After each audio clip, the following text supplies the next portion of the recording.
आज बात करेंगे कि मेष राशि के लिए जनवरी 2024 का महीना क्या लेकर आ रहा है। Monthly predictions of January 2024।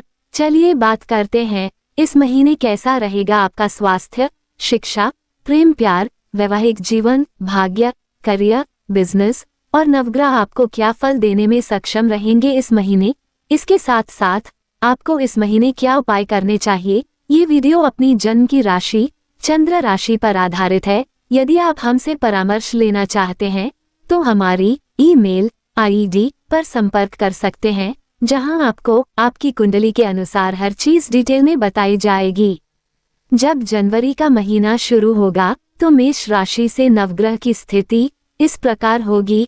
आपके पहले घर में देवगुरु बृहस्पति विराजमान रहेंगे, अष्टम भाव में बुध देव और शुक्र देव रहेंगे, आपके नवम भाव में सूर्य के साथ मंगल देव रहेंगे और 11वें भाव में रहेंगे शनि देव, आपके 12वें भाव में रहेंगे राहु देव और छठे भाव में केतु देव रहेंगे।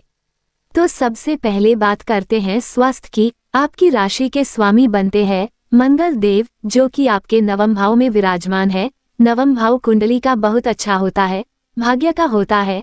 नवम भाव के स्वामी हैं गुरुदेव, जो कि पहले भाव में है। यहाँ राशि परिवर्तन राजयोग बन रहा है। यहाँ पर पहले भाव के स्वामी नवम भाव में विराजमान है और नवम भाव के स्वामी पहले भाग में विराजमान है।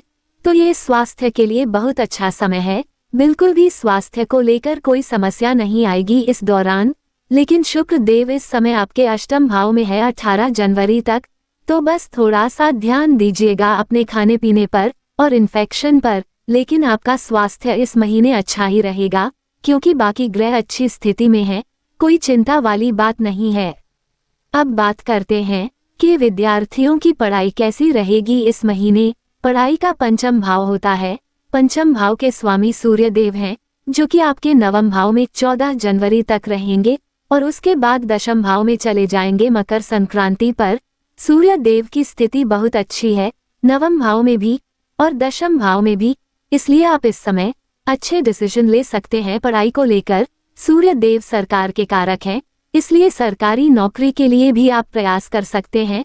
और यदि आपका कोई एग्जाम है तो भी सूर्य देव यहाँ आपका पूरा साथ देंगे। शनि देव की दृष्टि जरूर पड़ रही है यहाँ पर, इसलिए थोड़ा ध्यान रखिएगा। ऐसी स्थिति में कई बार इंसान गलत डिसीजन ले लेता है, किसी की बातों में आकर अपना डिसीजन स्वयं लीजिएगा। तो यह महीना पढ़ाई को लेकर के बहुत अच्छा दिख रहा है आपके लिए। वही बात करें प्रेम प्यार की, तो प्रेम प्यार भी पंचम भाव से देखा जाता है और पंचम भाव के स्वामी सूर्य देव आपके भाग्य के भाव में विराजमान है। साथ में मंगल देव विराजमान है। अष्टम भाव में शुक्र देव, जो प्रेम प्यार के कारक हैं, उनके साथ बुध देव विराजमान है और गुरुदेव भी पंचम भाव को देख रहे हैं।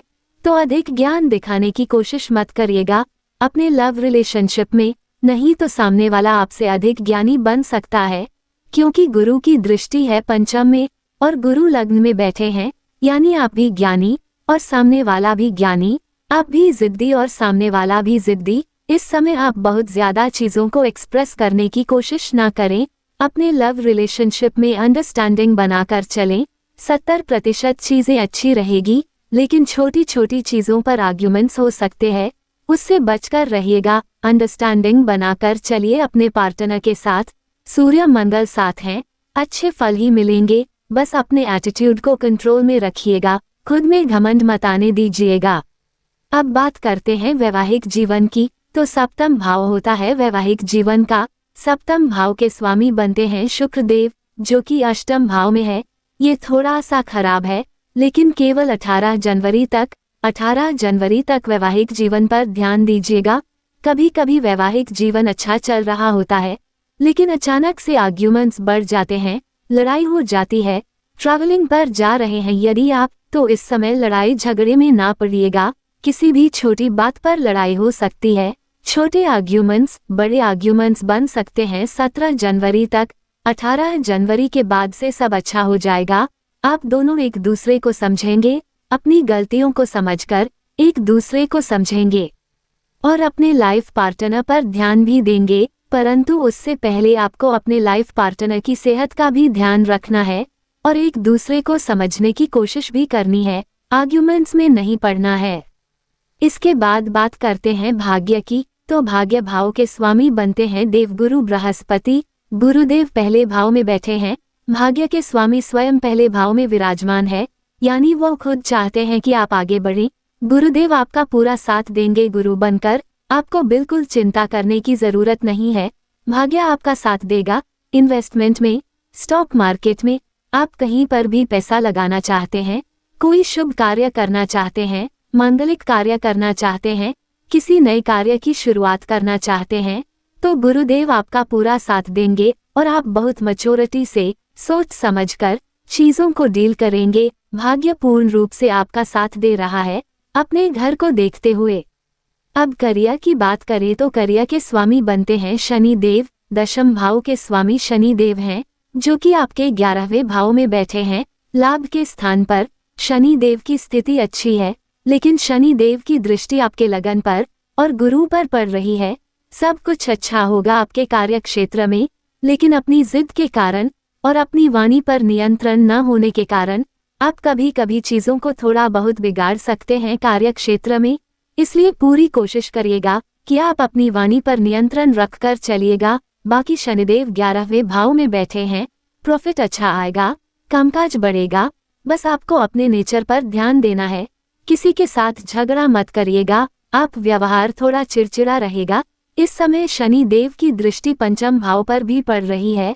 अगर आप मेल हैं तो फीमेल से थोड़ा दूर रहिएगा, और यदि आप फीमेल हैं तो मेल से थोड़ा दूर रहिएगा। अपने कार्य क्षेत्र में बहस में बिल्कुल मत पड़िएगा।